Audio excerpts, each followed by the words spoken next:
James is going to begin by explaining the purpose of the debate and what we aim to achieve tonight.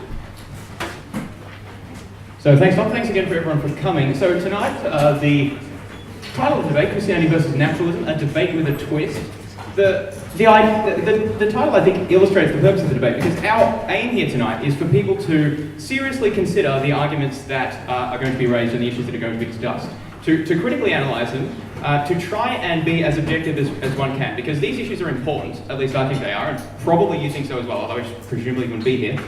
And we want to try and have as accurate beliefs as we can. And to do that, we need to look at the arguments as objectively as we can, look at what both sides have to say, and see what we can make of it. So that's our objective here tonight, to try and get everyone to engage as much as possible. So listen to what the speakers have to say, think about it from your perspective, think about it from the other person's perspective, and if we succeed in getting you to think about that, then our objectives will have been achieved.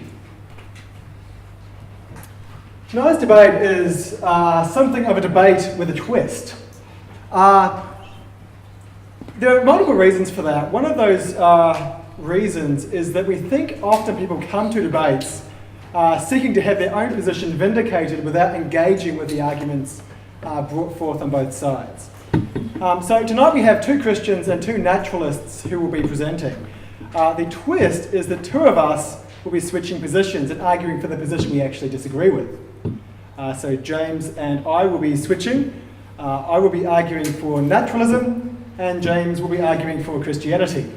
We have no idea how it's going to turn out, but it should be entertaining. And if it turns out badly, we'll just never do it again. James, do you want to explain the handout? Yeah, okay, so the first important thing is, does everyone have one of these handouts? Hopefully you should know if you don't have one, because you won't know what I'm talking about. Everyone seems to have one, good. Okay, so... Does everyone not have a handout? Okay. If you don't, you will get one. So there are actually two handouts. One is a feedback form, which, needless to say, should be filled out after the debate, or, right near the end, because hopefully, you don't actually know what to put in there yet, because the debate hasn't happened. So don't fill that out yet. But do bear it in mind, because it is really important to get feedback about how the event went, so we can, see if it's worthwhile doing another one. The other handout that you should have is an outline of the arguments that the four speakers are going to be discussing. And that will hopefully be useful for you to follow along with what's being said, and see the structure of the arguments, and be able to see how things fit together and remember what speakers have said.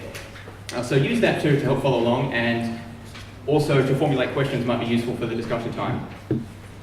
Okay, I think that's about all. There's another point as well. On the board, yes. Because on the board you can see a number. Please text in your questions to that number during the course of the debate. We actually have an official moderator who will be arriving somewhat late, apparently. This was planned. We knew about this one. This was planned. And so he'll come and we'll have some discussion after the presentations. I think that is about everything.